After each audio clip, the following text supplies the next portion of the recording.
His dating history, John Mayer's last name's actually short for may or may not last, right? I'm talking to you, Jessica Simpson and Jennifer Aniston. And that's the Hollywood Rockin' Wrap-Up. Follow us on Twitter at Rockin' Wrap-Up. And Cameron Diaz and Taylor Swift. It's 9 o'clock somewhere, and you're about to take a journey halfway around the world, unveiling what can only be found when you step forward into the fog. But don't venture too far, or you'll realize you're now close to nowhere. Here's your host, Pete Renzullo. It's Close to Nowhere Radio.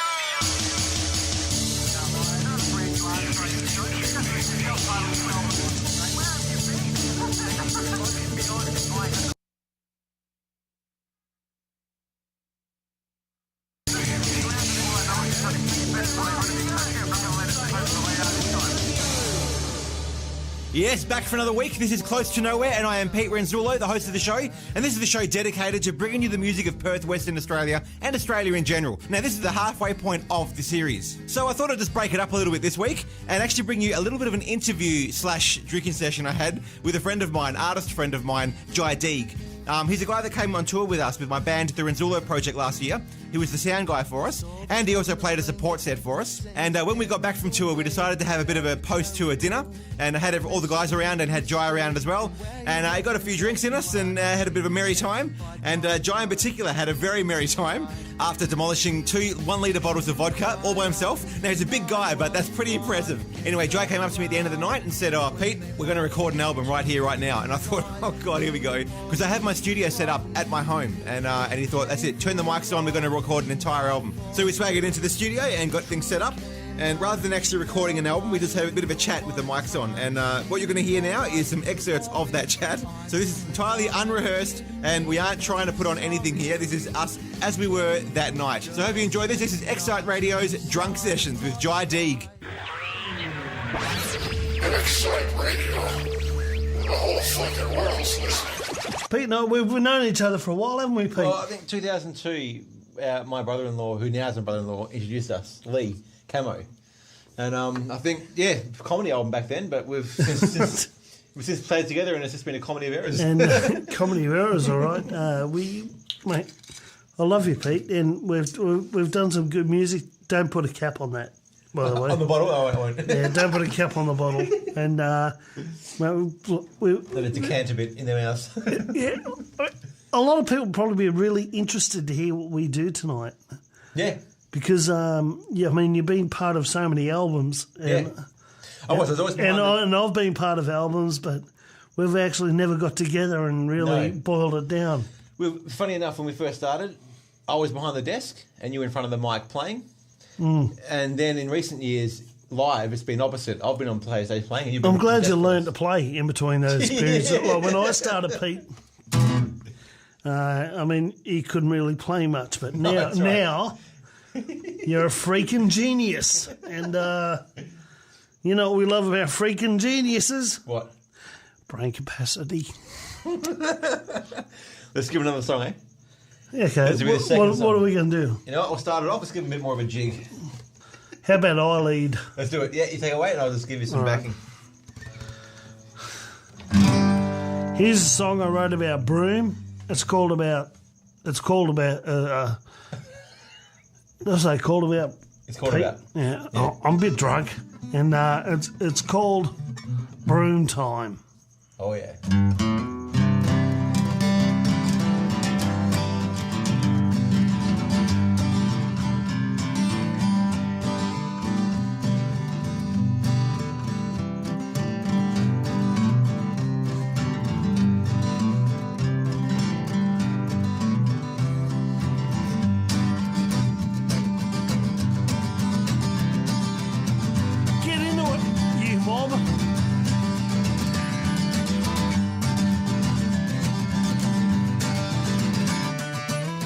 So sick and tired of the East Coast, gotta get away. So sick and tired of the WA coast, WA. Gonna head to the North Coast, Am I sounding very drunk right now, Pete? Am I sounding drunk? Sound perfect to me. I don't know what you're on about. I know. If you drink, what are we drinking? Canoa. We'll do half of the first bottle. We've got another one. We're drinking Obi-Wan. Shinobi. Shinobi, yeah. Let's give him a brand new one that we haven't even tried practicing before, on the fly. I'm going to sing you guys a song about the WA coast, and it's not going to be as drunk as the last effort. No. Pretty close, though. Not bad. Did you hear that? Did you like the way I slid down into that, Pete? That was good. It was good. Pete's a really good guitarist, but he's got nothing on me. You know, I keep him surprised.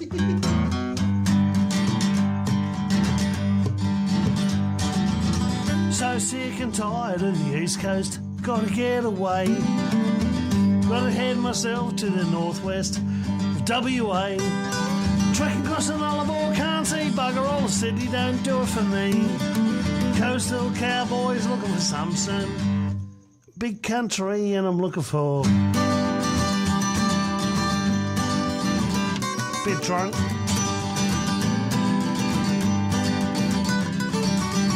So I'm heading across the Nullarbor, can't see Jane.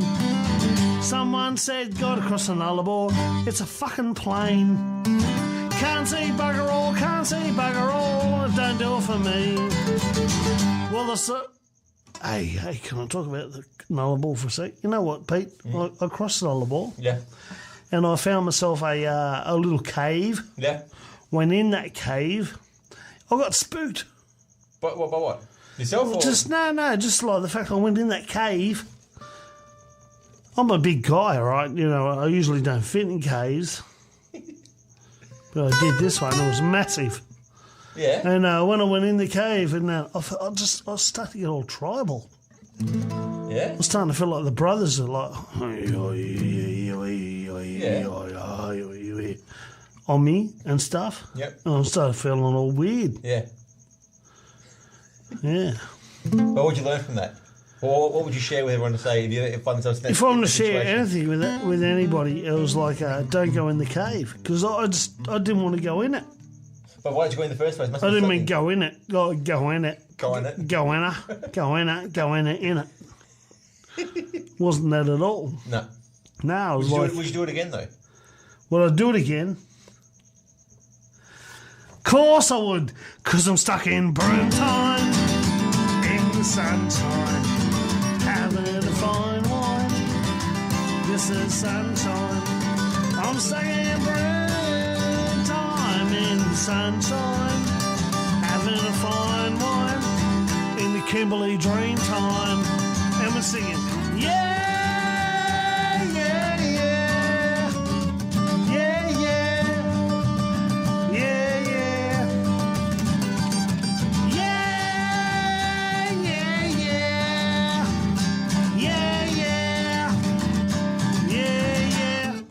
Pete, I want to talk about the yeah for a sec. You know, there's a guy in a place called Badgegara.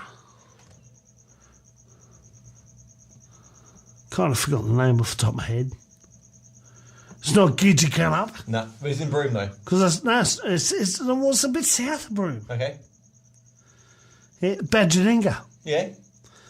Badgeringa's a place, and there's a guy there called, there's a few mob that comes from there. There's like Merv from the Seaside Drifters. Yeah. He plays pretty good. Yep. Merv goes pretty good. But there's a guy there called Johnny Bennett. Yeah. And Johnny Bennett, when we went up there, Pete, we went on tour up there. Yeah, that's right. Remember the Aboriginal fella that got on stage and was singing? Yeah, Cap Murphy's, yeah. And I said, can you do the Gambler song? And it was like, yeah. Oh, yeah. And I got him to play that for you. Yeah, that's where you got the idea from. That's where we got the idea from. And it went, yeah.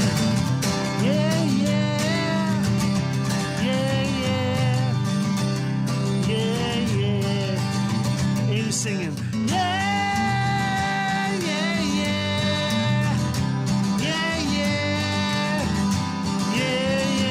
Why, but? Because he's stuck in Broome time, in the sunshine, having a fine wine. This is my time, stuck in Broome time, in the sunshine. This is my time, in the West Kimberley dream time.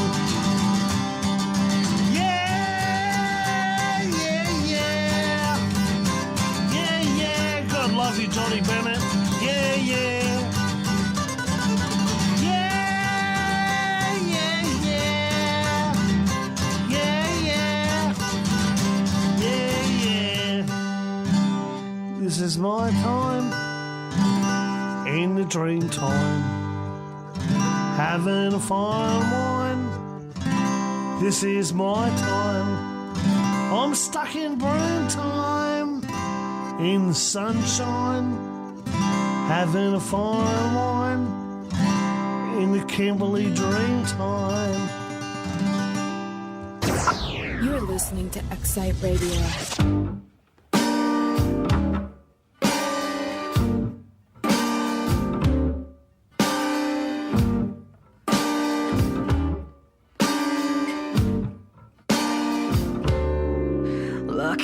Dusty book nurses its broken spine.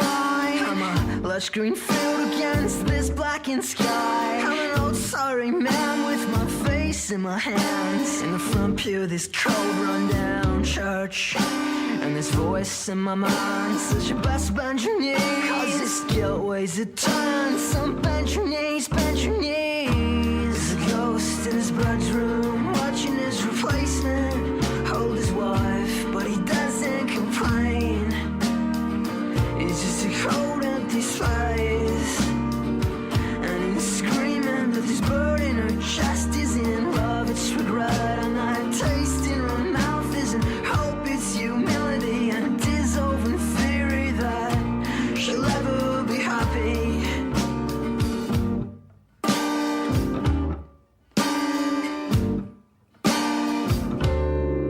Well, this city's too close to the sun. I'm gonna trade all this concrete and heat for wet streets and sleet, and a coast that gets trapped in your bones like a ghost.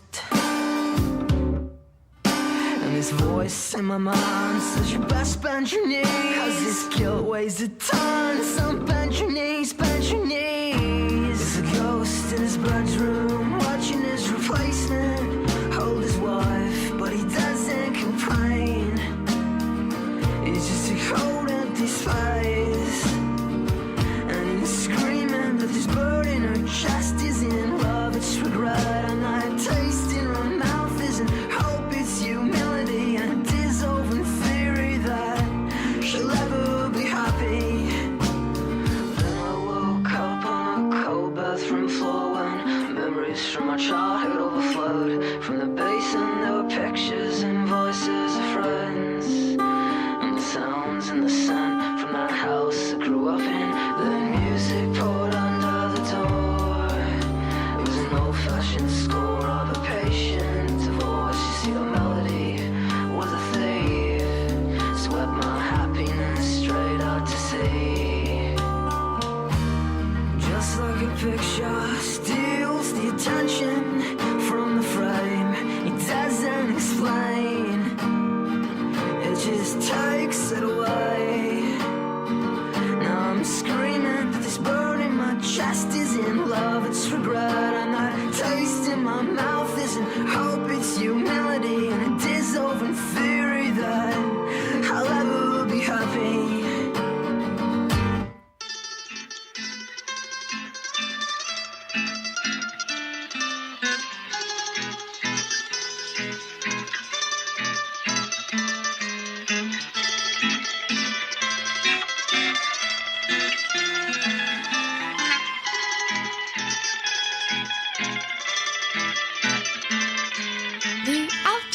In the parking lot started from nothing and led to an awful lot less. Then backs locked up, I know I told you so. You were sucking on your cigarette and you chose to know the pizza boxes by the fridge, you know.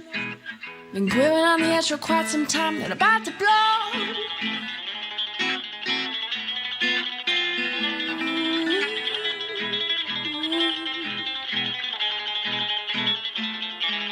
The night was young and the bottle's dead.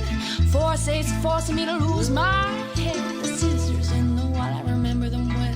Silver in the moonlight bouncing off the wall. I told you get back to bed before I do something I regret. This great my hand, running up my arm.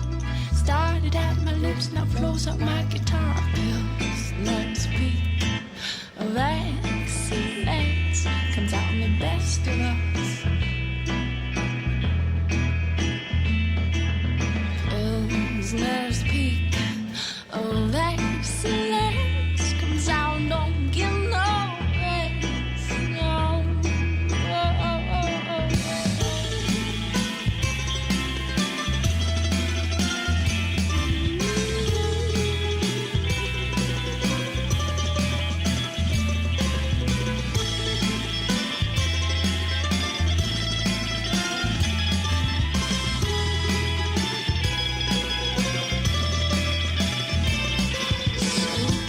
Down, drink it hard, drink it fast, get a while it's wild. No need for hesitations, irritations, a small price to pay for entertainment. Romanticism's dead. Baby catching love in the back of a cab from silk panties, dirty knees, proud to be the host of her disease. She say you ain't been high, you ain't been high, you ain't been high.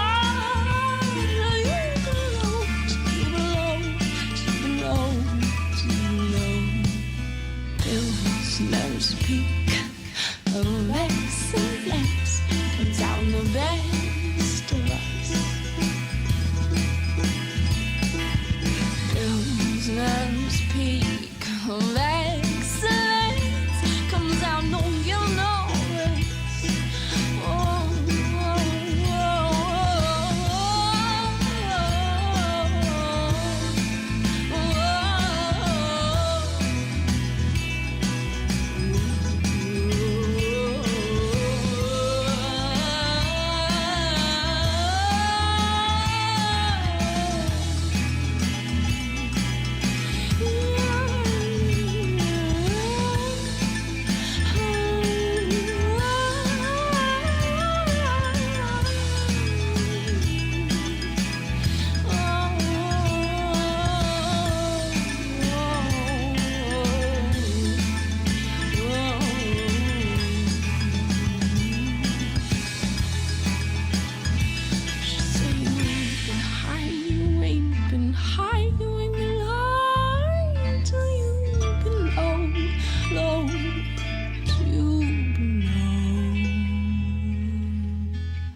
Welcome back to the show. So from the top there we had Minute 36 with their song A Golden Glove Humility, and then it was Terry Marie with her song Altercation in the Parking Lot. All right, now return to the drunk sessions with Jai D. Here we go. At XSite Radio, we give you more. More music, more unsigned artists, more original shows, more than anywhere else on the web. XSite Radio. Well, let's tell some stories. How did we meet? Well, we met through a guy who was at a party once. Yep. I wasn't at the party, but you were there singing songs about some of the people at the party and making them up on the spot. Making songs up on the spot. About them. They'd say they'd give you they'd give you their name, and you just make up a song about them. We're using their name and just sort of taking the piss out of them in a fun way. Are you serious? Is that how we met? That's how I got known about you, because my brother-in-law Lee said, he called me up when he was at the party saying, there's a guy here you've got to record. He's doing shit that I've never heard before. And his comedy stuff, and he got talking to me, he wants to do an album, and I told him that you do recording, and that was 10 years ago today. Well, 10 years ago this year. Wow, I felt kind of privileged 10 years ago today. Yep. Exactly. If it might have been 10 years today. No, it wasn't actually today. when we're a bit sketchy on that. Yeah. It was 2002 though, because I was in Flora Avenue where I was renting with him, and that was the year I was renting with him. So that's when I first met you. And then we came and recorded. I moved out of there. 2003 we started recording a bit there, but we recorded at my folks' house in 2003. Your first album. Yeah, you know what? I remember. Here's the thing. I remember turning up to your place, Pete. Yeah. And I thought you were very sort of Christian. You know? Yeah, that's right. And I couldn't swear. And I turned up because I had this character called Bullhead, which is he's a character, isn't he? He is. Yeah. We'll do a song of his in a sec. Yeah. But Bullhead was kind of, geez, I tell you, he's a bit avant-garde. Would you say? Yeah. Pete's going to pass the bottle over. Have one guard down. We're drinking Obikawa.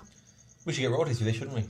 Well, I don't know, but... Well, we're having fun. I mean, this is causing us to have fun. I don't know. I want to buy this. See, my girlfriend's Japanese, and if I say Obikawa, it sounds like I'm going to earn money. So.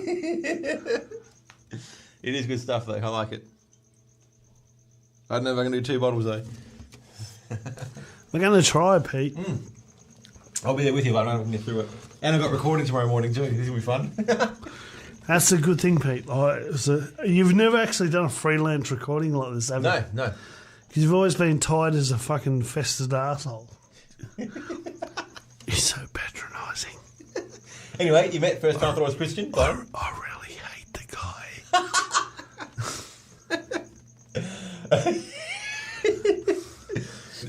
Let's do a couple more songs, I reckon.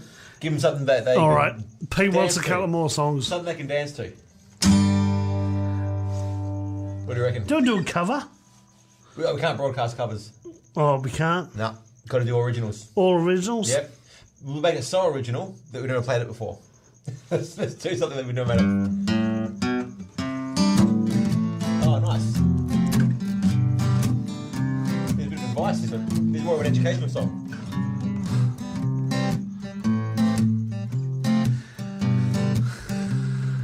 Here's the song.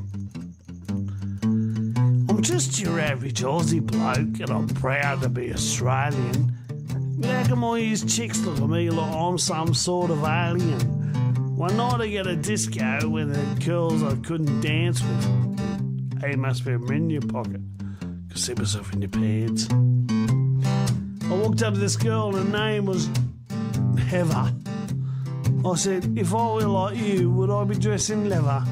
She turned around and said to me, take my advice and consider it. Have a good look at yourself, you dickhead. You really are an idiot. You're a loser. A dead set loser. Well, I'll never let it get me down. Oh, I had to try once more. I said, that's a pretty dress you got on, darling. Look better on the bedroom floor. It's the little things that makes me different from most other guys. Like who stole the stars from the sky and whacked off in your eyes. I meant whacked him. I really meant whacked him. Cause I'm a loser. A dead set loser. Well, here's a line that always works fine. It comes with a guarantee. I said, if you had a body, doll, would you hold it against me? Yeah, some of my best lines is done. Well, my brain is getting lazy. Like, who must be Jamaican? Because Jamaican me fucking crazy. You're a loser. A dead set loser. Well, next time you're on a mission, Pete, to drag a hot chick home, feel free to use my pickup lines and you'll probably go home alone. But take heed to my advice and do just what I do.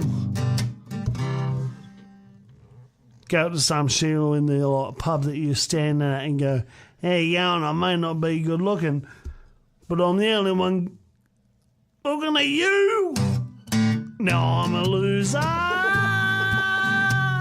A dead set loser.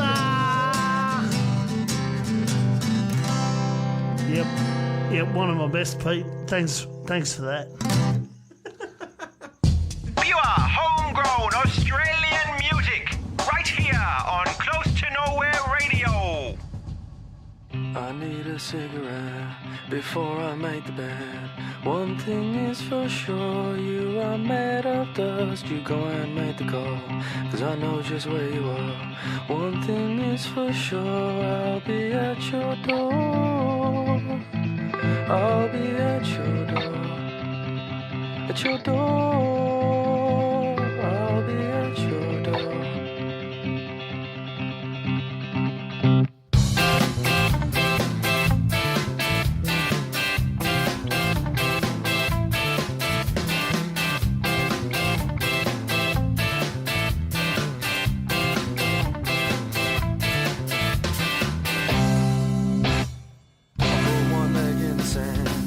Other one in the dam. I play the fool. Yes, son, I have a heart, but you may well find it hard to hear it beat with yours when yours beats no more.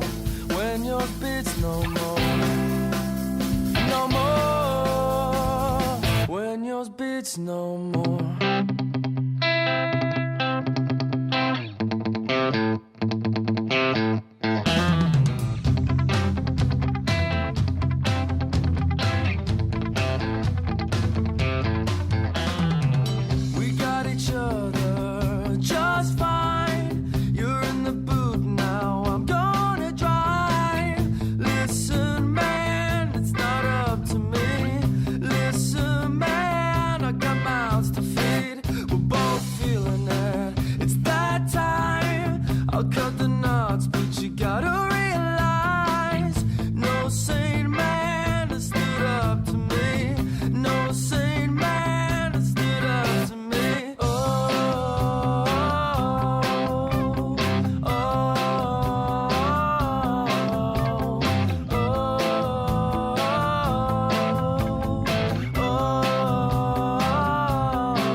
Just repent. That's life's song. That's life's song.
Don't turn round and walk away, my dear.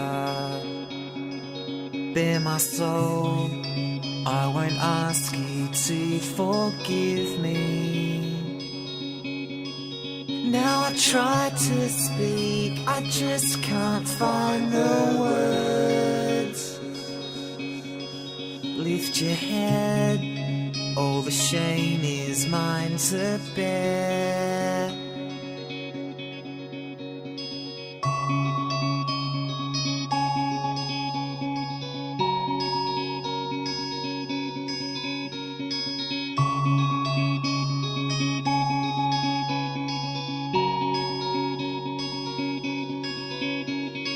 You can't stop me leaving anymore. I won't be there to catch you when you fall from grace. You know how I feel, nothing will change except maybe the colour of your hair. I promise you this, I'll look back at you when I leave. fate unfolds right before our eyes. Everybody told me, everybody told you, never turn your back to the sea, never let the current pull you in too far. Try to fight through the waves, kick your legs until they burn and keep your head held high. Don't know when this tide will turn, and if you go too slow, there'll be no one left to save you, Caroline.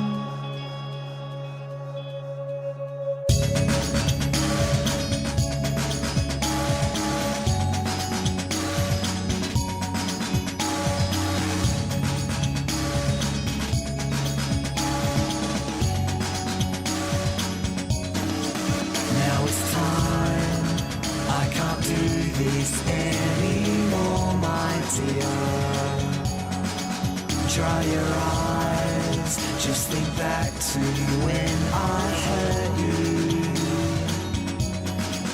All these weeds take hold, they never seem to die. They're too deep, I can't pull them anymore.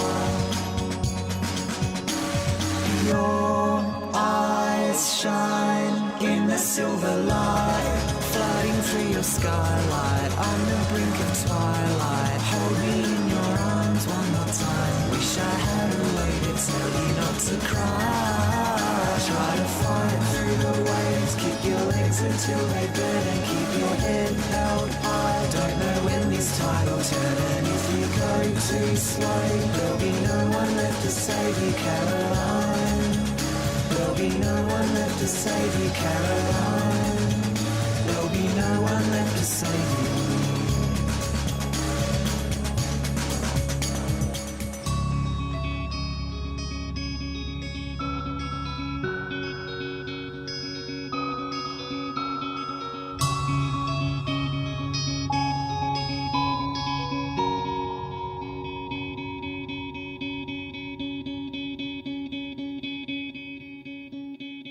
Want to see some random original videos? Check us out on YouTube at youtube.com/XSite Radio. Welcome back. So from the top there we had Repent by The Long March, and then it was Oracle Ruin with Tide. All right, back to the drunk sessions. Now by this stage, Jai was well and truly lubricated. So let's get into it. Broadcasting live from Los Angeles on XSiteRadio.com. Now, honestly, where do you get your inspiration from your songs? Are you just thinking of funny stories, or does this stuff happen to you? It kind of happens to me, Pete. I know it's a bit weird. Yeah. Yeah, but it kind of happens to me. Well, give us an example of one that you have actually had experience, like Mike's Massive Love Spuds. That must be just a story. You guys haven't even heard Mike's Massive Love. They haven't, no. But it's a true story, Pete. Ah. Well, see, I had a guy, like, back in the day. Yeah. Back in the day. Which was when? Oh, 73. So when you were born? Yeah. Yeah, when I was born. Yeah. Nah, not really. It was about probably 1994. Yep. And I had a mate called Chriso. Yeah. And if you're out there, Chriso, fuck you. Can I say that on your radio station? Swearing's fine, yeah. Swearing's fine, but data that lines up to a certain data isn't fine. No. In other words, I can't do spiritual world. No. Mike Raskis. No, not at all. Because he was really fucking weird, and we never wanted to really play him anyway. So, but Chriso sounds more interesting. Chriso's way more. I've got a mate called. He is the funniest bloke I've ever met. What do you do? What's he do? Yeah. Well, what do you do back then? He's massively into V8s. Like, he loves V8s. He is the type of guy that would do a burnout on your driveway because he thinks you're tops. Chriso would do a burnout in your front yard because he thinks you winked at him.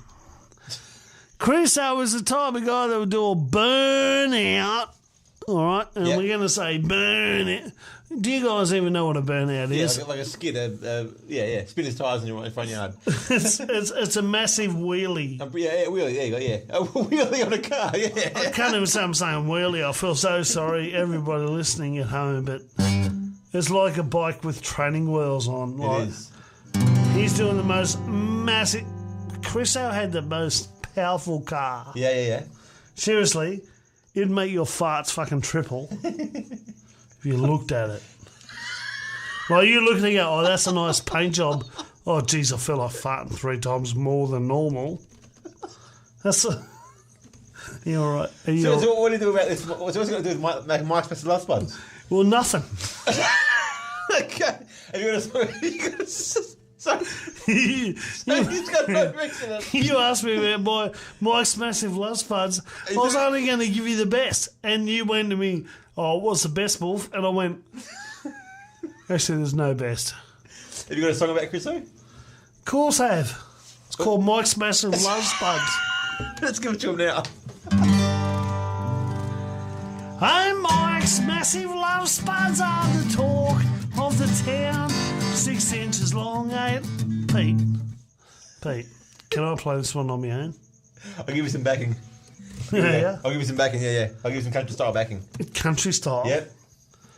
Okay, everybody at home, if you're ready for this. No, hey, Brian. Yeah, how you going? Hey, Brian. You know, I love you, Brian. How's Mum's couch? Is it going good? Yeah, good. All right, Brian. All right, this one's for you. The rest of the world, deal with it. But Brian, grab something. Grip something. I don't care what it is, whether it be the couch, whether it be the corner of the couch, whether it be the bar thing, the bar thing. But let's do it. Mike's Special Love Spuds. I want to see you get some country style happening.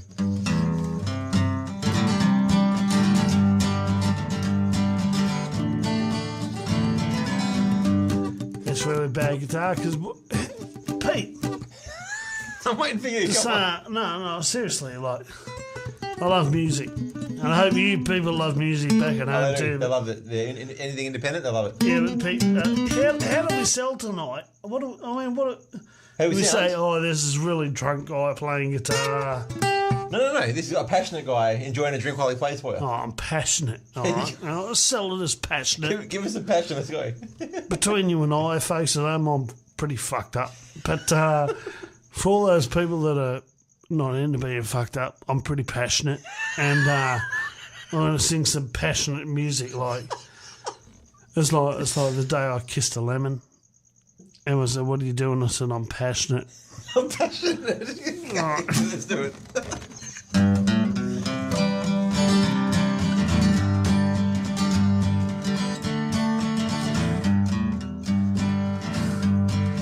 Mike's Massive Love Spuds were the talk of the town. Let's go. I can't even tell myself soon. You can do it.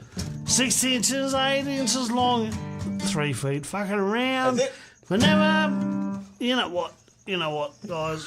I don't know what Pete's doing right now, but I hope this is funny to you guys because I'm fucking cracking up back here. But Pete's looking at me going, if you don't play a serious song pretty soon, I'm going to stab you to death. I don't want serious. I want fucking passionate.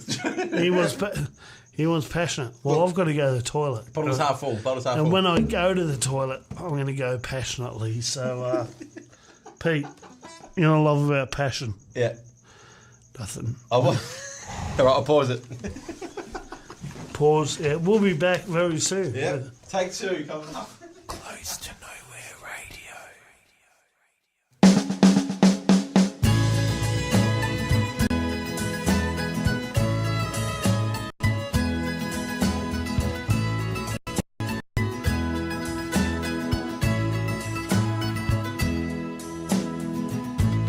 Let's take a look at what's in store.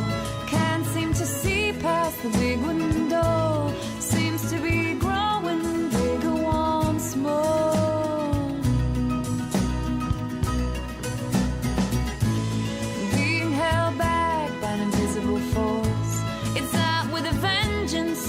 sign of remorse, and I'm growing weaker, weaker once more.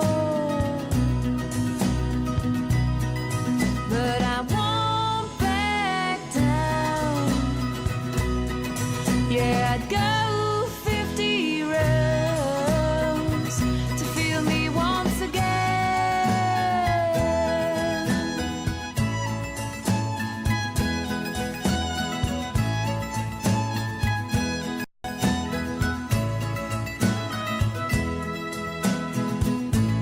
Let's take a look at what's in store. Think I'll just break down the big wooden door. My strength is growing, growing once more. I'm hoping that 50 ain't what it takes. My motives are pure, but my body could break. Till that bell rings, no white flag I'll raise. But I won't back down. Yeah, I'd go 50 rounds to feel me once again. Yeah, da-doo. Yeah, da-doo.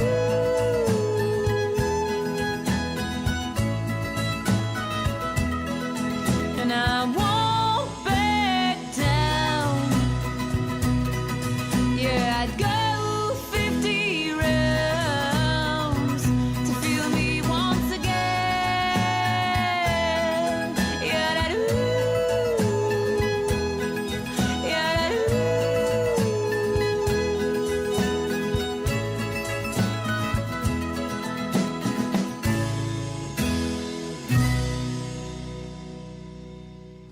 We are back. That was Linda Smith and the Borrowed Few with the song 50 Rounds. Okay, we're starting to get towards the end of the drunk session, so let's get into it again. We're about to blow your face off with XSite Radio.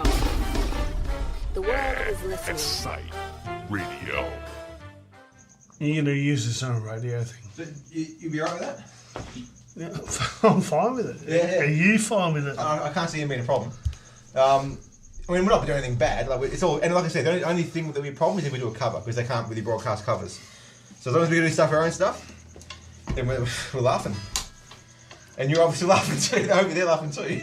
I'm too pissed to play with him. No, you're right. It's good. This is where you shine. All right, she's rolling, mate. What do you got to say? Are we rolling, Pete? We're rolling. Okay, so anyway, I wanted to talk a bit more about your inspiration behind your songwriting. I want you to develop my next song. Okay, what I'm going to do, I'm going to give you a theme. I'm going to give you 3 words. You know I'm going to ignore it. Nah, you're going to get them all. Just do what I want to do. 3 words I'm going to give you. This is simple shit in G. Cause Okay, simple shit in G, but I'm going to give you three words. You're going to use it in a song. First word is car. Fucking car. Yep. Second word. She bangs. No, that's 2 words. Okay. First word car. Second word will be. Let's see. What's a good one? Actually, yeah, you can choose the second word. We'll do one each. Freak. Okay, so car, freak, and I'm going to say vodka. Theme of the night, vodka. I don't know if anyone's actually paying attention. They will. So we've got car, freak, and vodka. Work out a song with those 3 words. Pete. You can do it. Car, freak, he cracks vodka. up. I love Pete. You know what? He cracks up very easily. That's only. So what's our 3 words, Pete? Car, vodka, freak. Not in any particular order, but car, vodka, and freak. Let's Here's work out a a song song. called "I'm a Vodka Freak and I Should Never Have Drove This Car."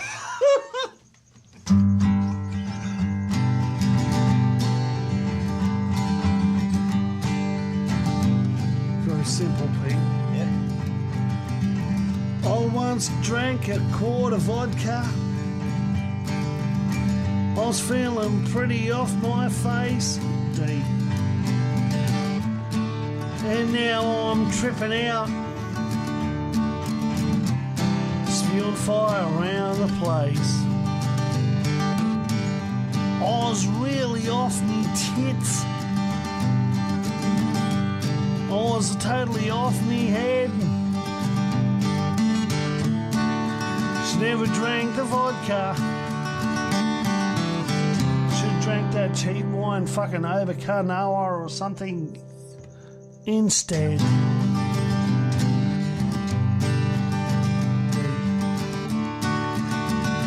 Now I'm feeling pretty off me face.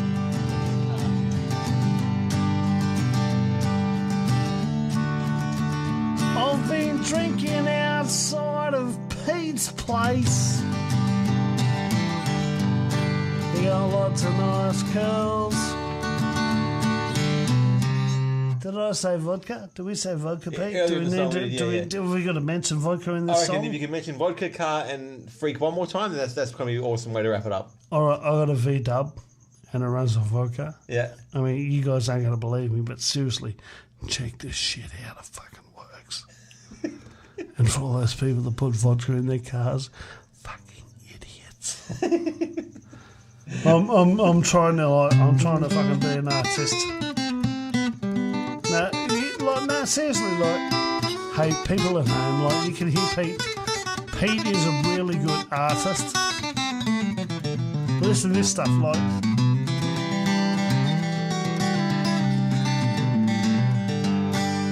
the end of the day, he's still pretty gay, and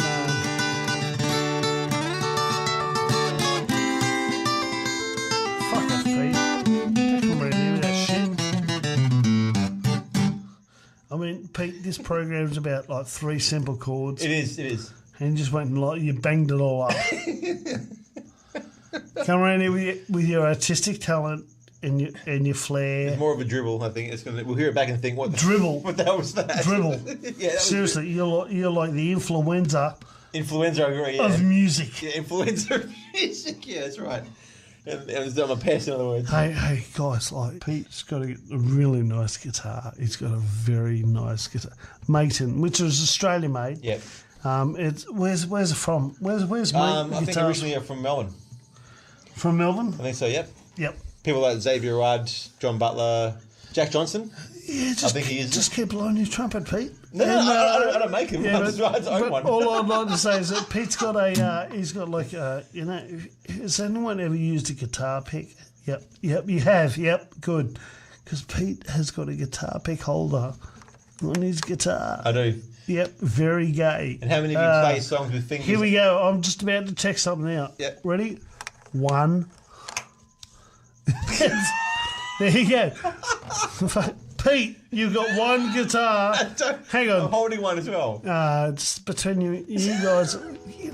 It's a really nice mating. It's really well made.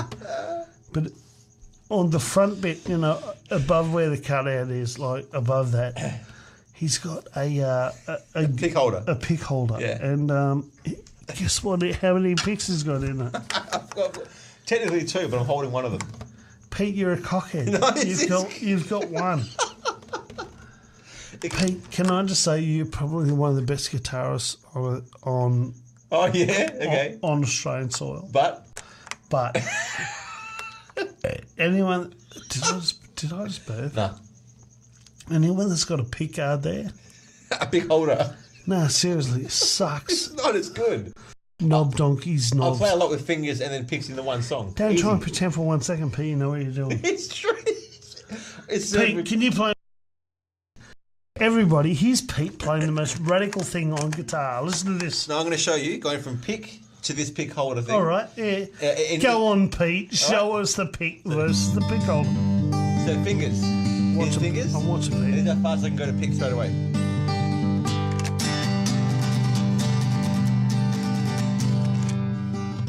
See? Yep. Between you and I, folks at home, I don't know what music means to people back there in the lounge world, but look, honestly, if you singing while you're playing, makes more sense. You want me to sing now, Pete, while you're playing? No. Well, if I was singing while I was playing and I had this pick holder, I'd have to put the pick. This is Close to Nowhere Radio.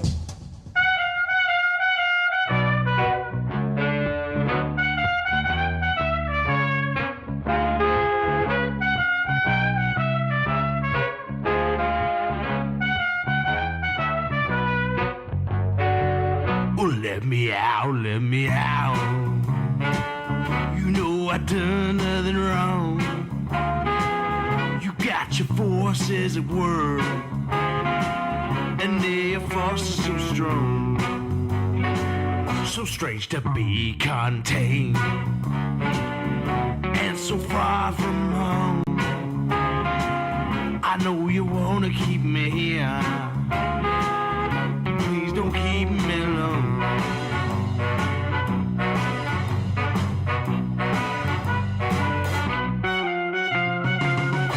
I was up so high until I came crashing down, just like a tree in the woods, but no one heard a sound. Kick a man when he's down. Well, it's so easy to do, but baby, how would you feel if it was me kicking you?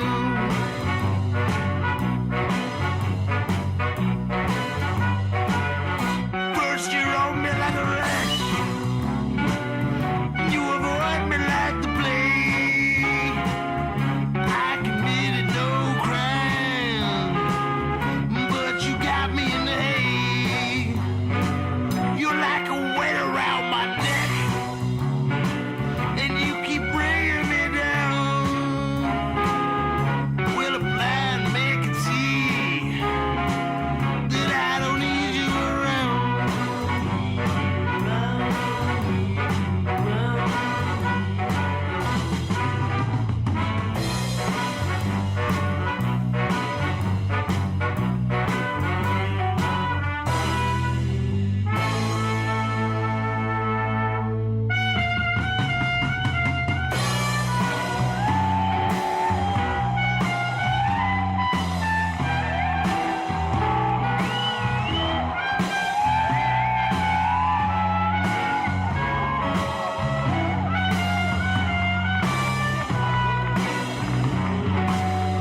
Agree to disagree.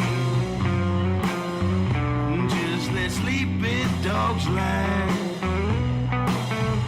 What's half a dozen to one? And no one questions why.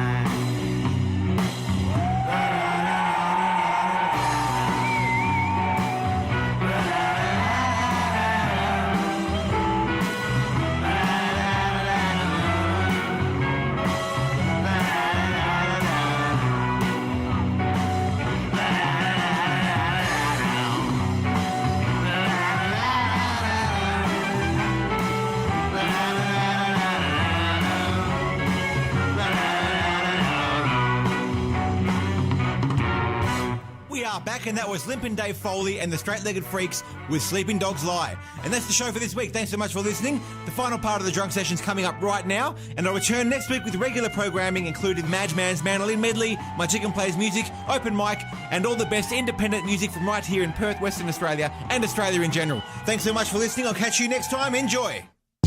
Pure homegrown Australian music right here on Close to Nowhere Radio. What are we going to sing? You tell me, what are we going to sing? All right, well, this is going to be our last song for the evening. This will make it two We half hours. love last songs of the evening. Yes. Last song of the evening. What style are we going to do? We're going to do a ballad for them. But it's not going to be just any sort of ballad. This is going to be a rock ballad. It's such a mystery, man, Pete. I don't know how to look at you seriously. Every time I look at you, I'm thinking cross-eyed. Do I look at you like indiscriminately? Is that even a word? Indiscriminately? This guy is one of the best guitarists in Australia, and he's playing like Homer Simpson on fucking Prozac. All right, here we go. Let's do it, mate. Are you ready? No, I'm not ready. I'm not playing nothing. Okay, we're going to do a rock ballad. You're going to give me some good rock ballad sort of vibe.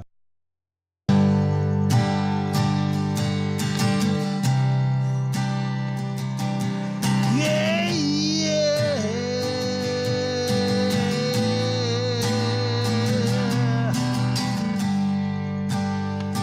She touched me by the dance wall. Never been the same since she refused to fall.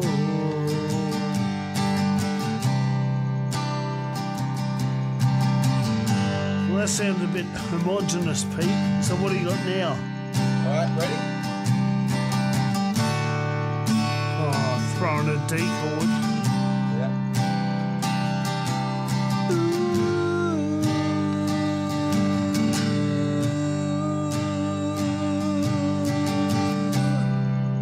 Never felt so alone. Come on, bring me home.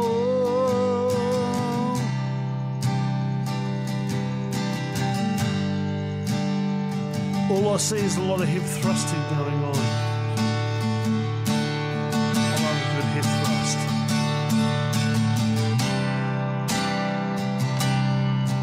Stop hip thrusting, Pete. Too much. It's good. No, it's not good, Pete. You're hip thrusting too much.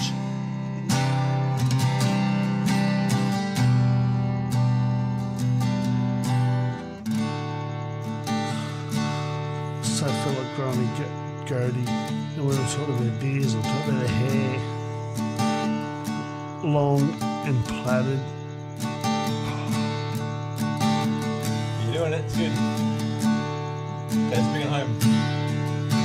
Bring it home.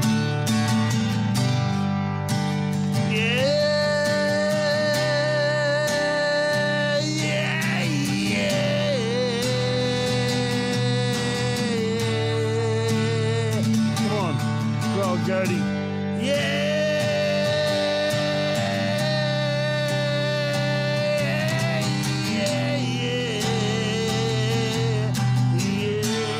Come on, grow a mullet.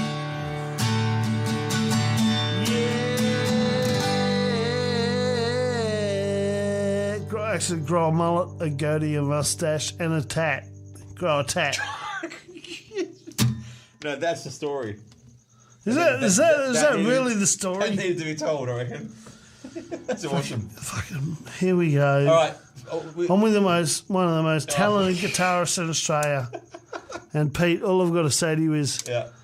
I love you, you bogan. You know what I love? Your pearls of wisdom. And I think there's some folks out there that listen, that are artists themselves. They want to have some ideas or inspiration for their songs. What should they follow their hearts? What should they be listening to make their songs? Not your shit. Because that's crap. That's fucking bogan material, 1995. All right, final thoughts. What's your final thoughts? What are you going to give them to leave? My final thoughts. Yeah, for their evening. What are you going to give them to leave with today? If you're going to follow in the tradition of Australian music, don't listen to anything we've done tonight. Pete, am I on the right path? You're perfect. You're perfect. I reckon. Yep. Good night. Have a nice night. Well, there you go, guys. Drunk sessions right here on Close to Nowhere. I hope we did bad. We did so bad as they're going to want more. There's going to be a car. There's going to be a car wreck. You guys are actually probably like it's like Derek and Clive. I like it, mate. That's good. Car wreck radio. Car wreck FM. All right, guys. Till next week. Maybe if we're not too hungover, we'll see you then. That's a wrap, mate. That was cool fun. It wasn't cool fun. It was cool fun. There's 2 episodes of material there. Oh, I'm going to be so screwed tomorrow. Oh, it's hanging out of my head. How good's my car? I can just sleep in it. Are you sure you can be cool in there? You want to come inside? I can pull that green couch out like a bed. I know, your car's way better, it's true. This guy's van, he saved our tour. It made our tour, actually. Amazing. Are you still recording? Yeah, I haven't stopped it yet. All right, hieroglyphics. Hieroglyphics, what's that? Is that hieroglyphics plus fucking crackers? Oh, Jesus, there goes the guitar. It's all right, it's a mate. It's my guitar. Was it a mate or a Cole Clark? It's a mate. It's Australian mate, so it's awesome. I'm pretty smashed, Pete. You did good, mate. Let's leave the good folks for another night. Let's do a half bottle of red to get through before you fucking back out on this deal. You've been listening to Close to Nowhere Radio. Until next time, so long. sure to tune in to Close to Nowhere with Pete Renzullo next week, right here on XSite Radio, for all the newest independent music from the most isolated city in the world. Thanks for joining us for original programming only on XSite Radio, where the world is listening.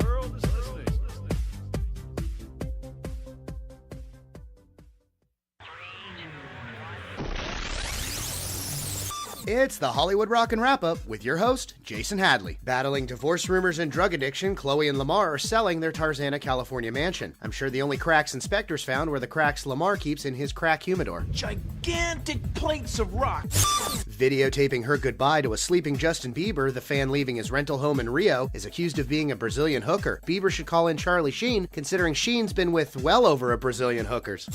Blockbuster Video announced it will be closing its remaining 300 stores, losing to digital video services like Netflix. An authority on dead technology was quoted as saying, Matt Lauer and Al Roker got prostate exams live on the Today Show to raise awareness for National Men's Health Month. In a related story, the doctor who administered the exams could swear he was wearing a wristwatch when he left the house. And that's the Hollywood Rockin' Wrap-Up. Follow us on Twitter at Rockin' Wrap-Up.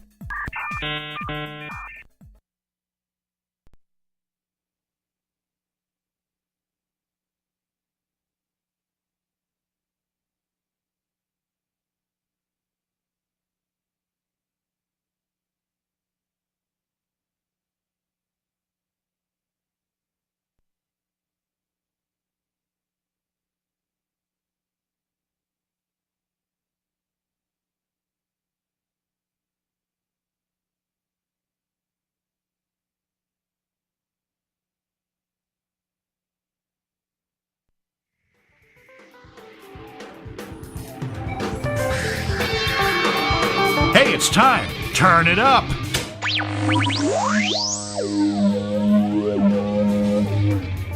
And you know what that means. It's time for Jay and Lou's Soapbox. Now hear this. Here's your host, Mr. and Lou.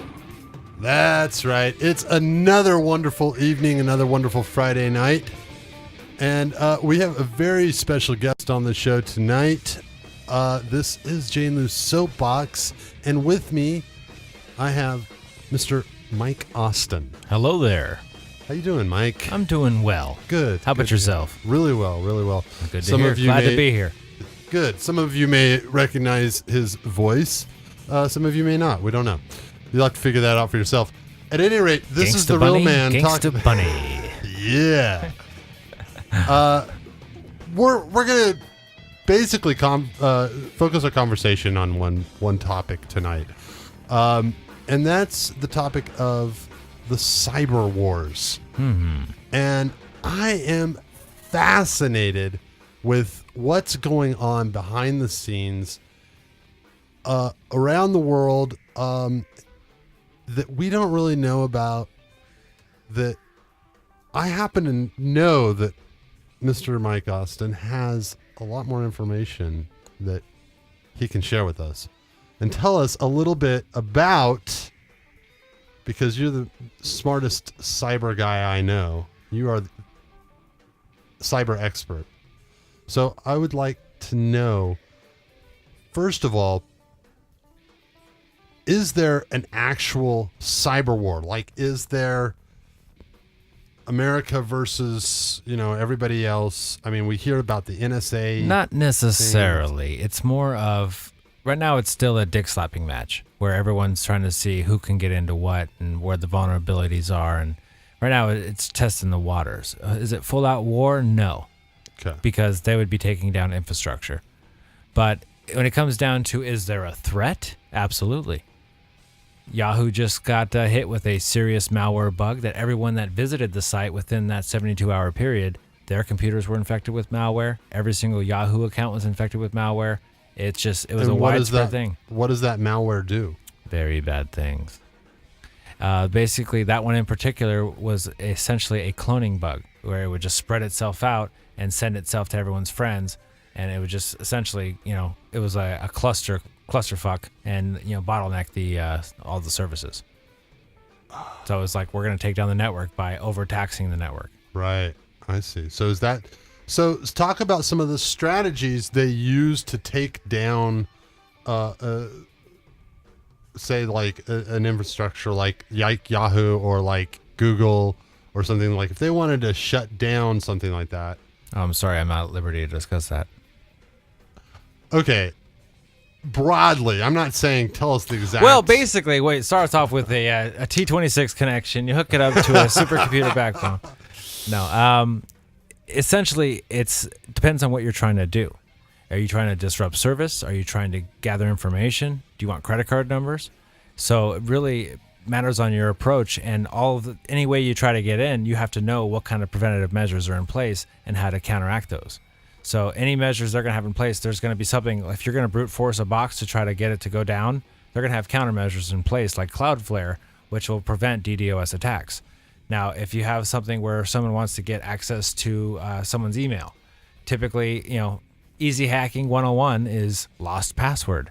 And, sometimes on these sites, you can just guess the password on the site. Instead of having an alternate email or two-factor authentication where they would send you an actual text verification saying, we know this is your phone, we know how to reach you, someone's trying to access your shit, what's the problem?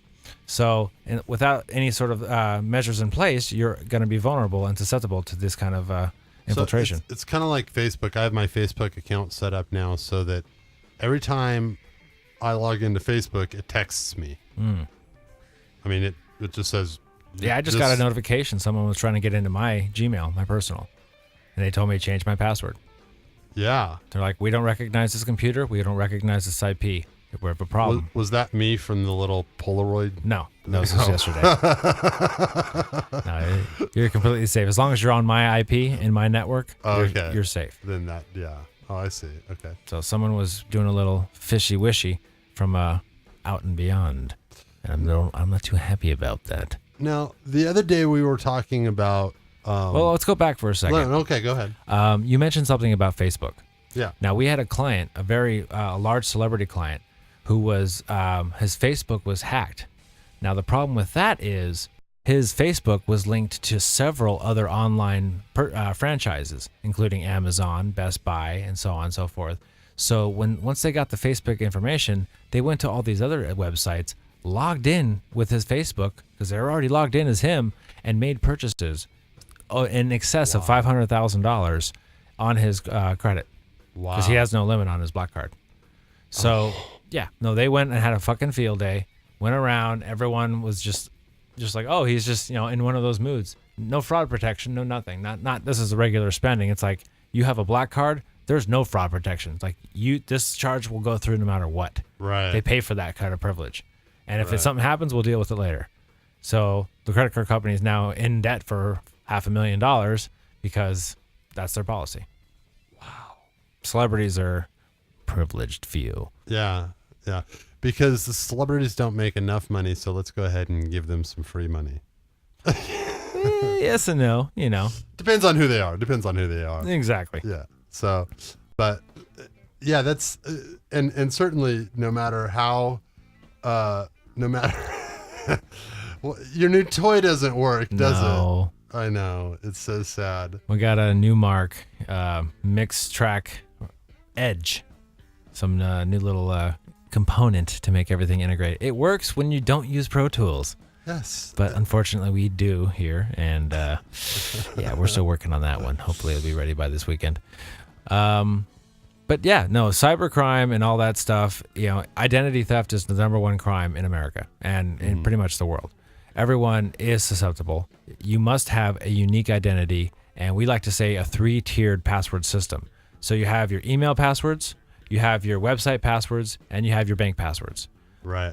None of those should ever coexist.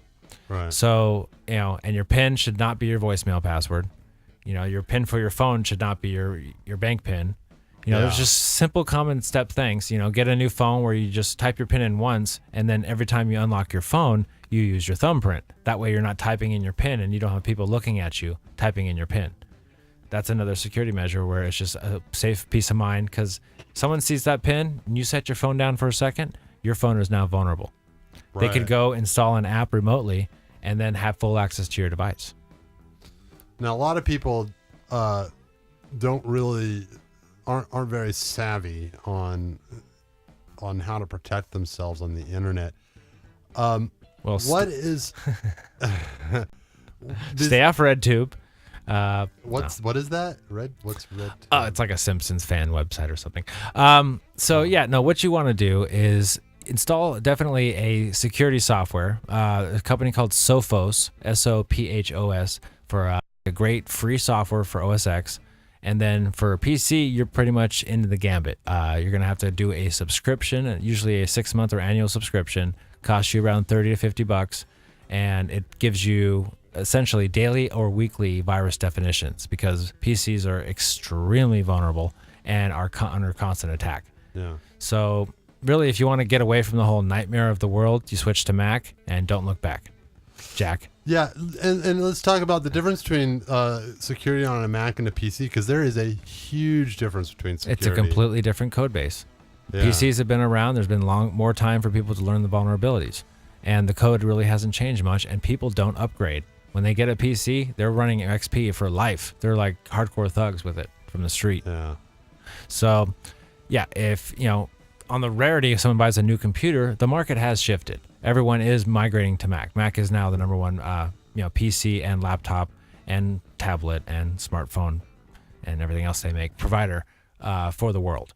So obviously, it may fluctuate in certain industries and stuff, and that's debatable with Android users on actual handsets sold. But if we're going for ease of use and reliability and compatibility between all your devices, there really is no other choice. Pick up an Apple today. But it's true, and I personally started on a PC. We all did. And then the next computer I bought was a Mac. Yeah. Because I wanted to do audio, and I really just was like, "What? It works." And for the longest time, I really didn't mess around with computers much because I really didn't understand, like, email. Okay, there's not a lot you can do with email except get a lot of spam. What year would you say you started dabbling with computers and technology? Like 89, 90. That's about right. Yeah. Back when stuff started coming out on the consumer level and was actually available for us to play with. Yeah. I was fortunate enough. My father was in the aerospace industry and had access to discounts and deals. My mom worked at a school, so we always had educational discounts. Yeah. Because no one was really baller. Everyone was middle class back in the 80s. And we were our first computer, I think, was an Atom.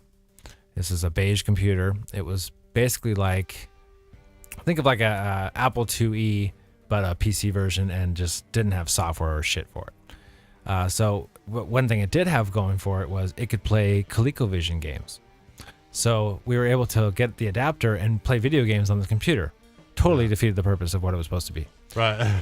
After that, I believe we got, what was it? Not a Packard Bell, a Tandy. I think we had one of those for like a week. All these computers were like literally in our household, from what I recall, for about a week's time. Like they didn't last long. Huh. Why was that? I'm not really sure.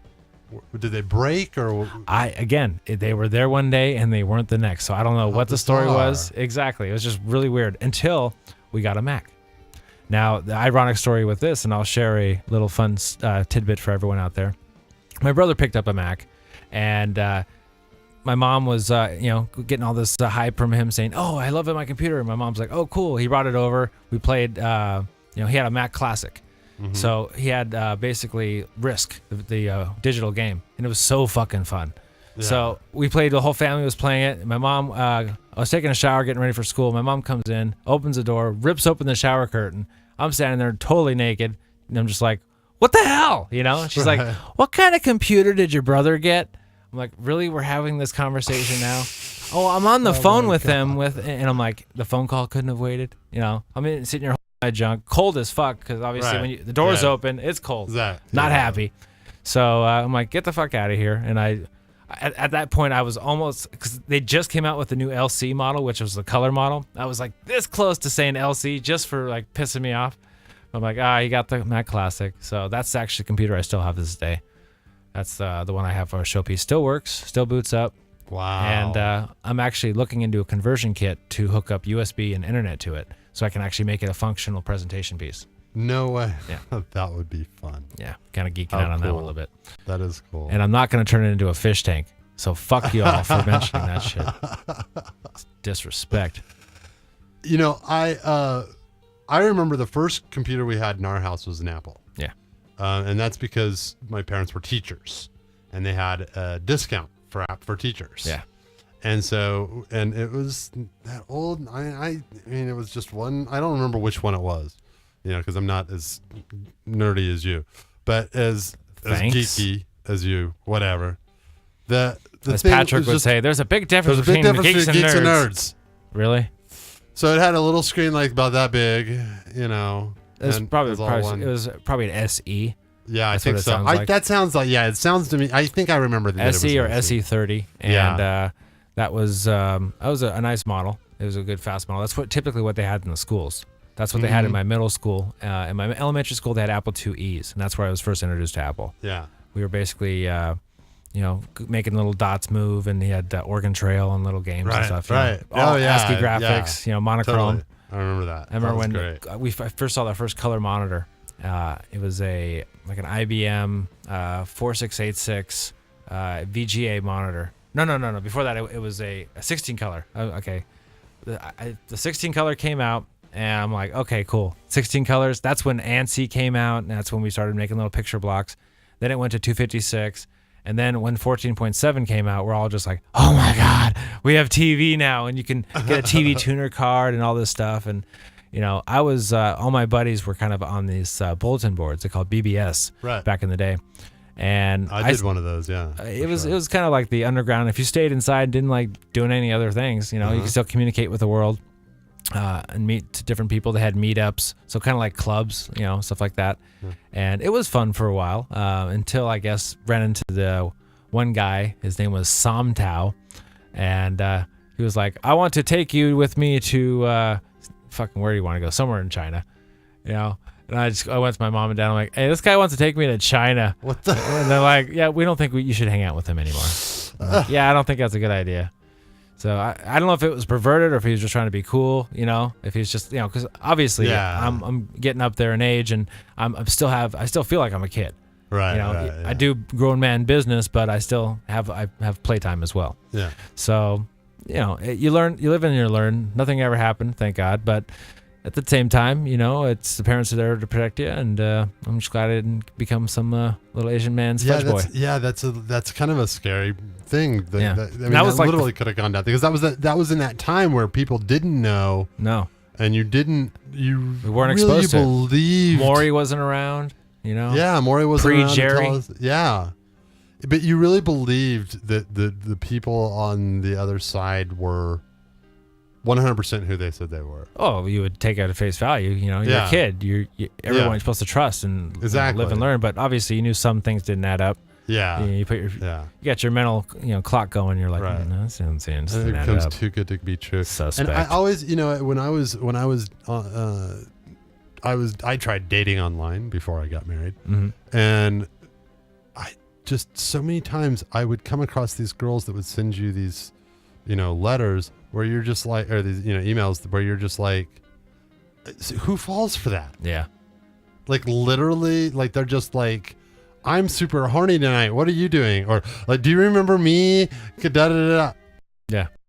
We had a fan that basically tried to start stalking me. She started.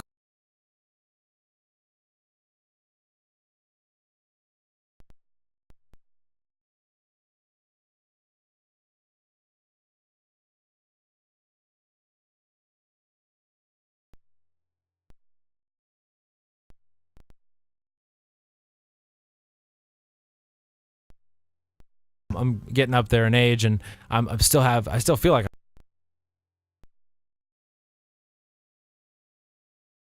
Yeah, Maury wasn't around. Pre-Jerry. Yeah, but you really believed that the people on the other side were 100% who they said they were. Oh, you would take it at face value. You're a kid. Everyone you're supposed to trust and live and learn. But obviously, you knew some things didn't add up. Yeah. You put you got your mental clock going. You're like, Right. no, that sounds insane. It becomes too good to be true. Suspect. And I always, when I tried dating online before I got married, and I just so many times I would come across these girls that would send you these, letters where you're just like, or these, emails where you're just like, who falls for that? Yeah. Like literally, like they're just like, I'm super horny tonight. What are you doing? Or like, do you remember me? Da, da, da, da. Yeah. We had a fan that basically tried to start stalking me. She started calling the office all the time, sending me naked photos of herself and all this craziness. And, it was cute for a while, but then it got obsessive. Right. It was like, okay, yeah, blah, blah, blah. And she's like, started, pretending I was her boyfriend or something. I'm like, all right, this has got to stop. I got to put an end to this. This is not healthy. Well, that's a real psycho. I'm just talking about the ones that are out there to scam you. Well, yeah, if you're going to send your money to Nigeria, then you're asking for or it. trying to get you to go to a website that a porn website, or that's There's nothing wrong with going to a porn website. Well, I'm just saying that there are usually something that you have to pay, and they want you to put your credit card number in. Well, yeah, everyone wants a monthly kickback. Yeah. And if the whole world kicked out monthlies, we'd all be doing good. Oh, yeah. If I could get it's all about the monthly, kids. Tell your friends. It's all about the monthly, kids. Yeah. Tell all your friends. Reoccurring income. That's right. Reoccurring income. But yes, I was going to talk about something else before we launched into that. The other day we were talking about something very interesting. Yes. And I forget what it was. It's so bad of me. Then we can't talk about it. We will eventually, because eventually I'll remember. So what's going on with all this stuff back here? What, behind the glass? Yeah. Oh, those are all just different. I mean, you got these like servers back here. No, they're different. You really can't go back there. Don't go back there. I can't slide back here? No, don't go back there. Hello? Don't. They're not going to answer you because they know we're on the air. They're probably working. Yeah. The light's on. But how do you like my new set? I did this last week. We just built this last week. This looks very nice. Very professional. My designer was on it. Yeah. I dig it. It's got a good homey feel. Yeah. It's a little more professional. I like the drum on the wall too. I don't know if people at home can see that. Yeah, that drum. It was on the couch before. And the whole sky mural painting is absolutely beautiful. Thank you. I did that myself. Yeah. No, great. It's actually really easy. I just used. Is that the Big Dipper right there? Yeah. Nice. Yeah, very I just. Nice. I like the celestial. Yeah, looks very cool. Little pinprick. See the background. It's like behind that cover there is a big light. I'm just curious, who's the big shark fan? Why is there a huge shark tank right here? I am. Don't you love shark? What, you like all about Shark Week, so you thought you'd build a big shark tank in the wall? It's always Shark Week. That's for me. ridiculous. Dude, doesn't it look cool though? It does look cool. You can I see know. right out I can't to the wait till we jacuzzi. I can't wait till we get the camera turned that way too. Yeah. Where we can show everybody my shark. I'm surprised you don't have a fish cam on the website. Dude. But that's a whole tank. It actually goes further. That's why if you see when he comes back around, you'll see that it actually he goes way back there. Yeah, no, it looks like he's kind of swimming tank. right around here. It goes way back there. Is this like next to SeaWorld? I mean, that's what kind of? Are we safe in this room? Oh yeah, no. This glass is hugely thick. So if this earthquake happens, I'm not gonna have a shark sitting on my lap. No. All right. No. All right. Well, let's carry on here. What else we got going on? We've got some U-Bred Raptors. We're gonna go to a commercial. We need to go to a commercial break. Let's do that. We're playing. I want to mention that we play U-Bred Raptors on Jay and Lou's Soapbox like all the time. Because shout out to Stevie Hawkins, by the way, too, for giving us a little bit of on his site. We included Stevie Hawkins as a screenshot on one of our apps that we recently released. And he was rather stoked on that. And then the new app we just launched is multi-genre. So now you can basically listen to any genre you want. Yeah, and it's going to be ever expanding. I'm actually, we're going to be releasing an update and adding additional stations as well. So the station list is going to be ever growing, and you'll have a constant source to new music. So that's right. And it's free. Constant. And it's free. Go download it. on your iPhone right Type now. in XSite Radio on your iTunes. We'll be right back. We hold the keys to your garage door and gate necessities. XS Garage Doors and Gates are Southern California's state-of-the-art garage door and gate company, specializing in repair and new installation, with a knowledgeable sales team and professional work for all of our services. Our skilled technicians are prompt, efficient, courteous, and respectful of your property, your equipment, and your business. Our team has been working on garage doors and gates for well over 12 years and specializes in all types of garage door and gate repairs and installations. We are committed to you becoming another one of our many satisfied customers. We offer free estimates and a rapid response time to help ensure that your time is respected and your satisfaction is guaranteed. For more information, visit us online at accessgaragedoors.com or call us toll free at 1-800-409-5038. We look forward to serving you. It's time to build your website. But are you feeling overwhelmed on what to do next? What's the first step? What do? It's simple. Just give us a call. At XSite Media Los Angeles, we specialize in professional website development. For over 14 years, we have created well over 1,000 custom online experiences. From small businesses to enterprise, we can handle projects of any size. Need a mobile app? Want your site to do something unique? Looking to revamp and revive your existing site? We've got you covered. For more information, visit our website at xmla.com. or call us at 818-985-2464. Media Los Angeles, Web Development. Always Perfect Pool and Spa started in 1995, offering exclusively residential services. Since that time, we have expanded and grown to include service to anything with water, except aquariums, professional cleaning, repair, and installations for Southern California. Call us at 818-613-7326 or visit us online at alwaysperfectpools.com. And we're back on Jay and Lou's Soapbox, and we're talking about some really cool stuff today. We're here with Mr. Mike Austin. Hello! Cyber expert, and generally just a really smart guy. Cyber. He's a really smart guy, kids. You don't know how smart this guy is. Oh, shucks. Yesterday we were talking about, and I remembered, thank you. Yesterday we were talking about the taxation. Well, we were really talking about the wealth divide, which is something we address here on this show a lot. Because, it just comes up. It just comes up all the time.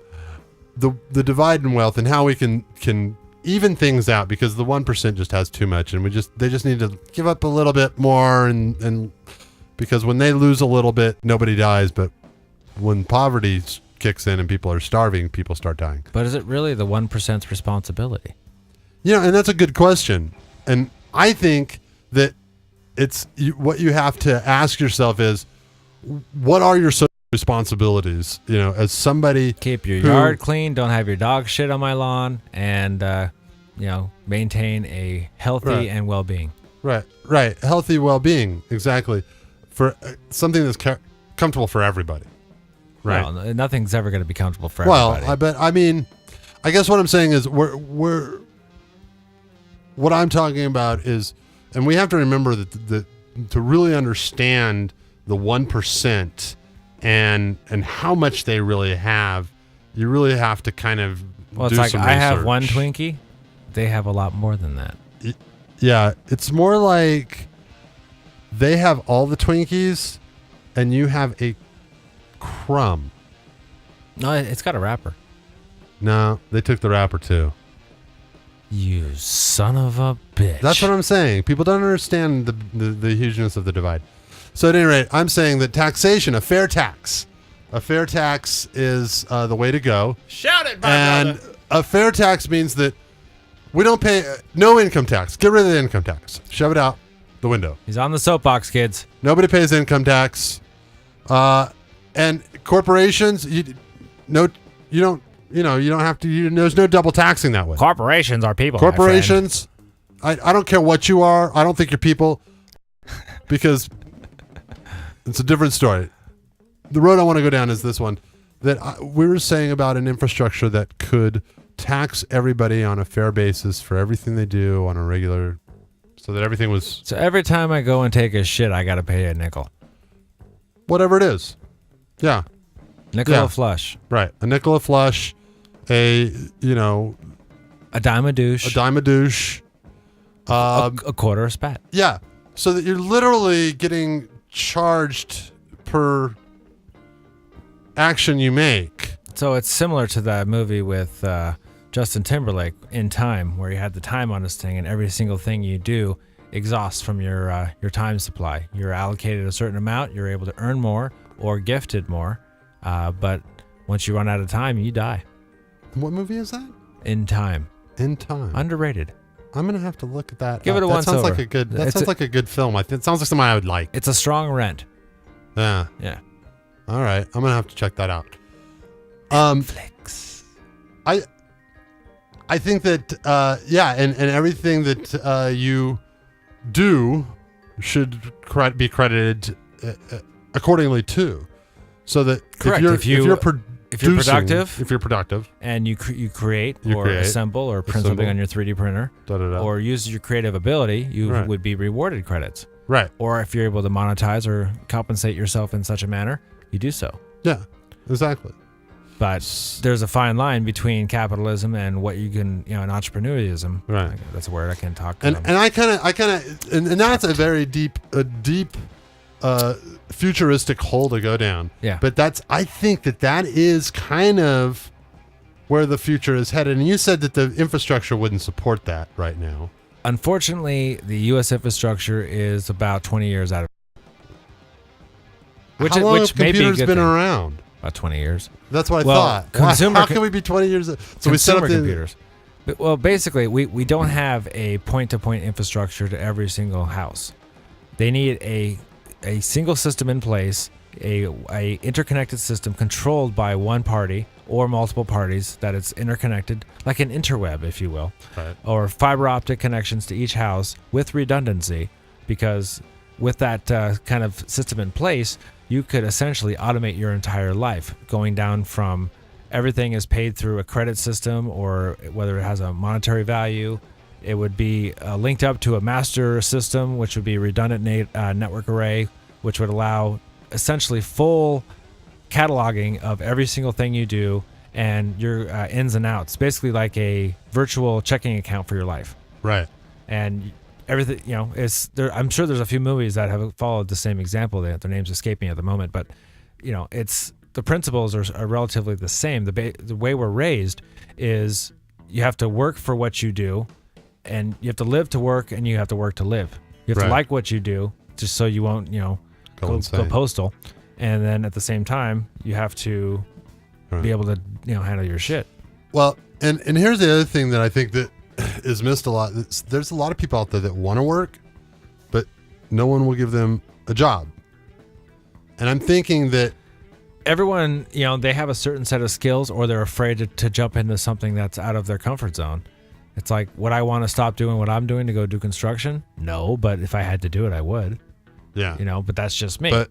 But I think that it's harder when it comes down to like, could you actually get a construction job? Yeah.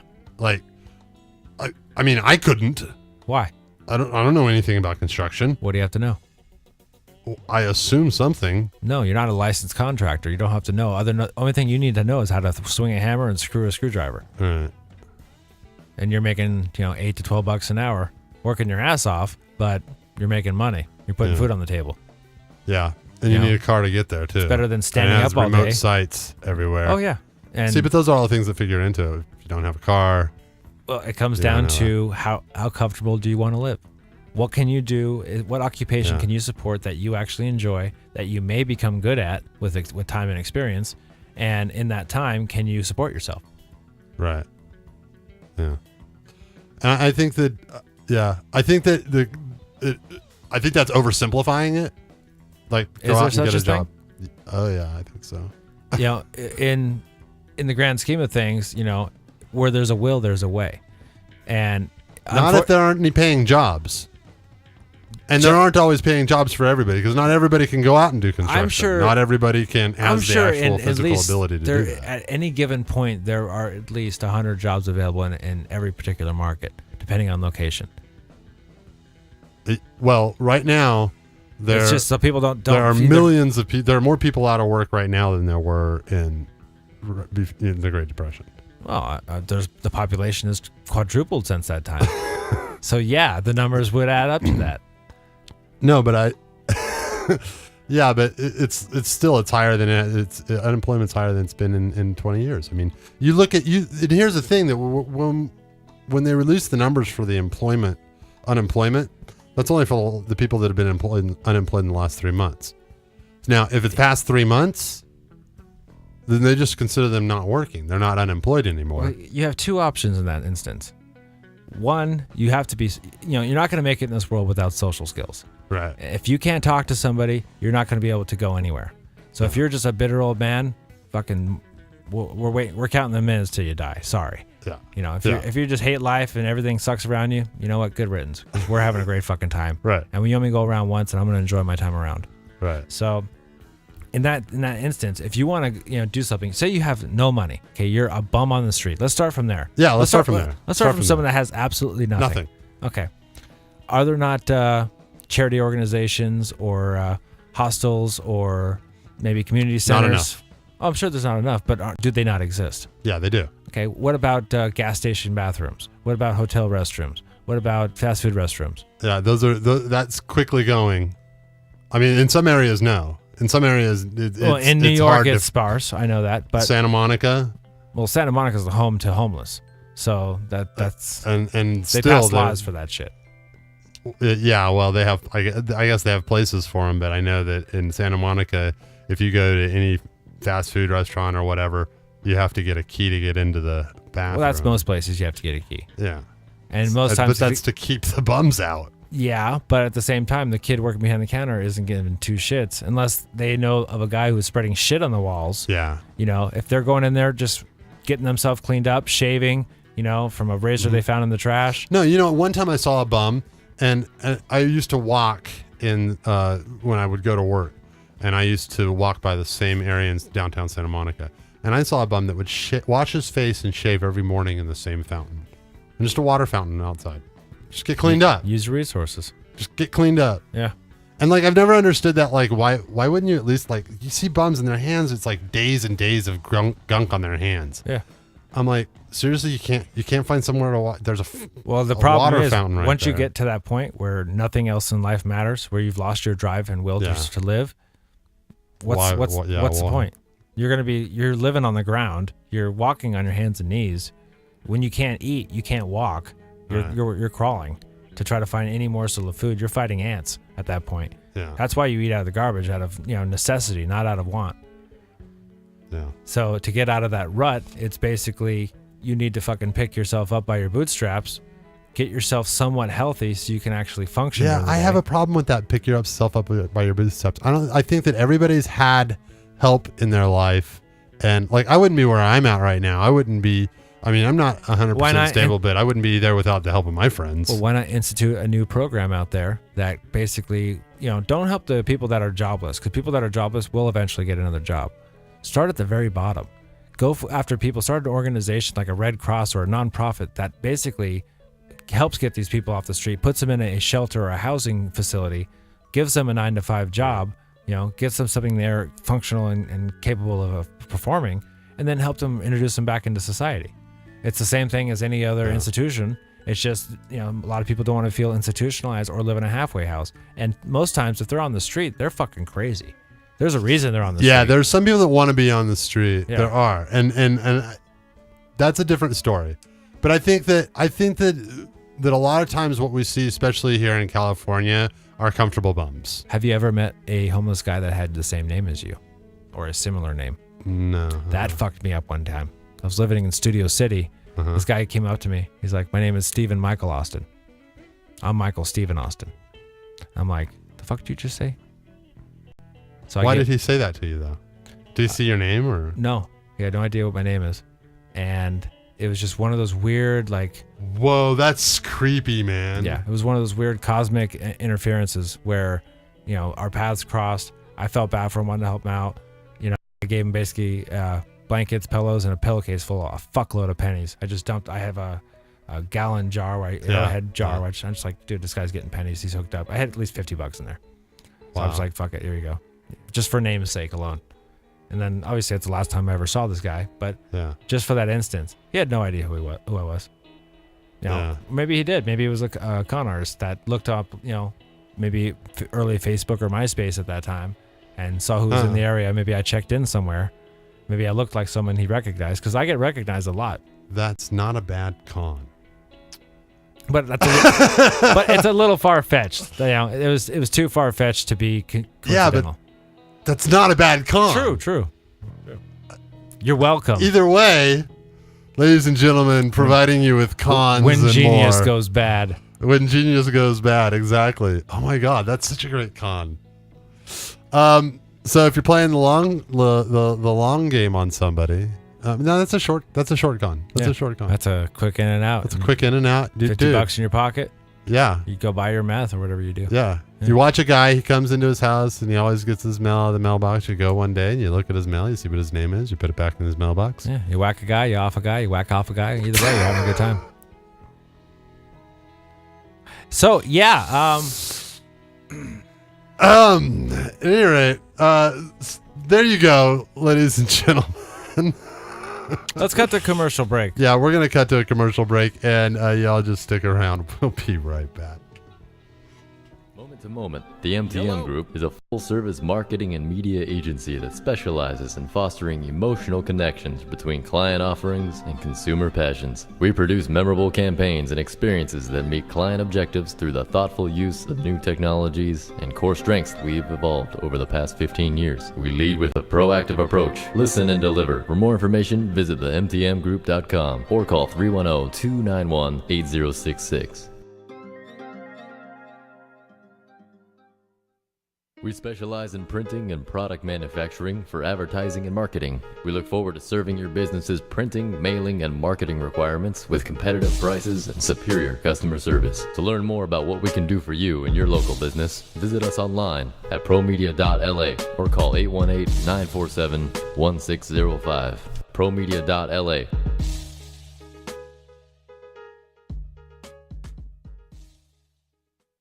Motion graphics, visual effects, 3D animation, DVD and Blu-ray menu design, web development, your full production powerhouse. Go to thezoofx.com or call 818-535-4025 to schedule a consultation for your next project. Welcome to the Zoo, the Zoo FX.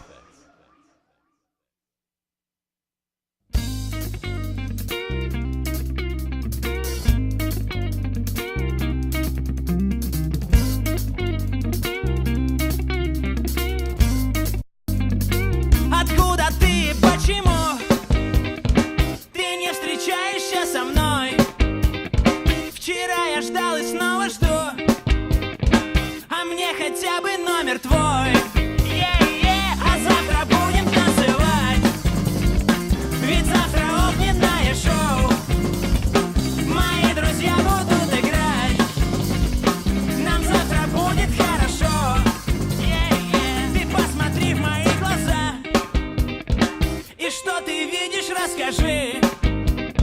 Мои глаза все время за то, что вместе были мы.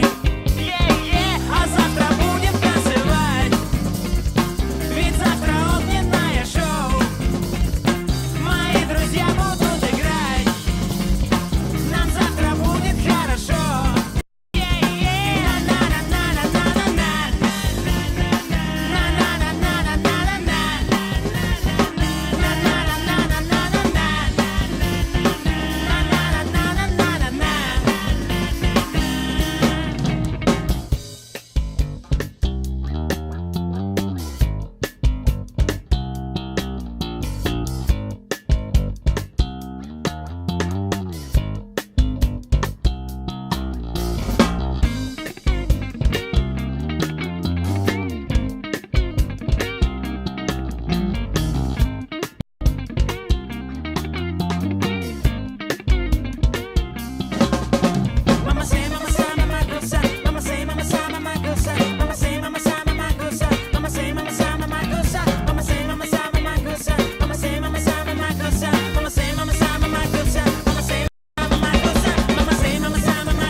was Johnny Buno with Fire Show.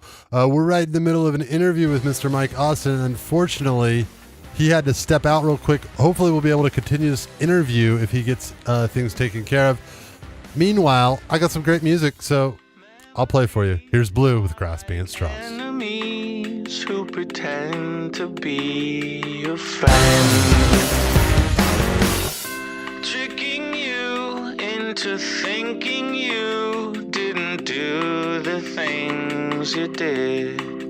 And when the truth comes by with a pack of lies and hands you all of your flaws,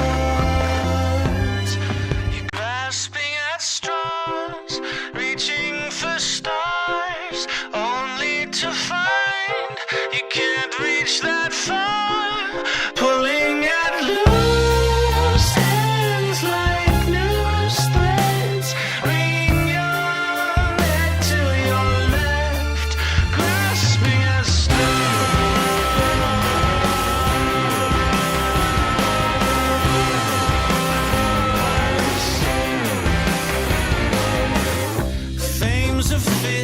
Full of little sticks you pick until they're gone.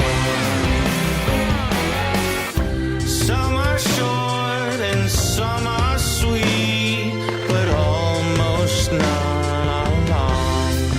When it was time to choose, you knew you'd lose, but just could not resist the draw of grasping at straws, reaching for stars, only to find you can't reach that far, pulling at loose ends like noose threads. Ring your neck till you're left grasping at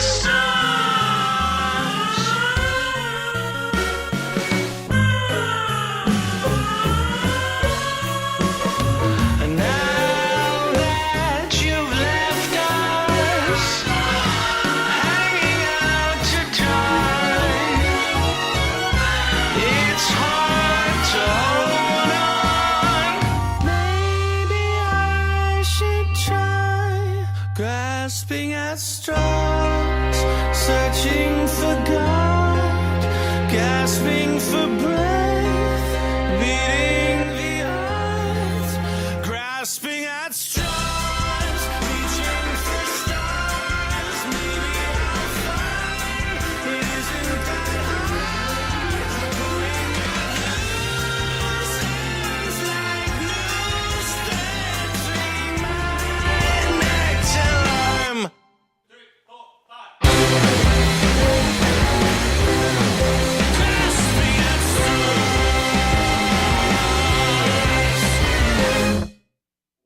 Yeah. Up next, we got Four Cities with Supermoon. Check it out.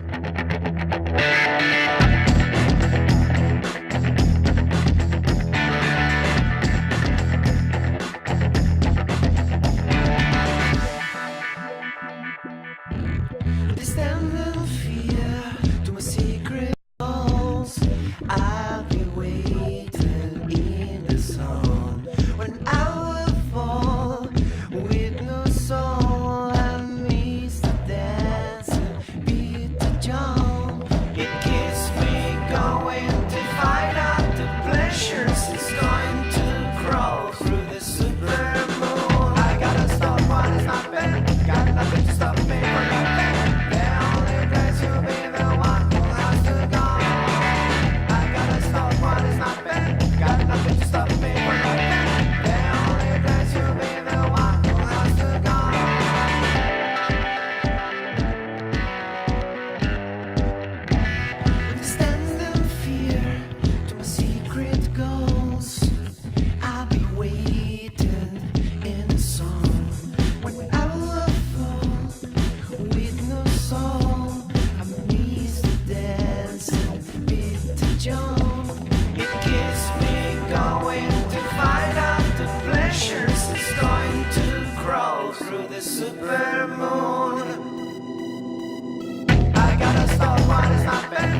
All right, and we're back, and both of us this time. So hey.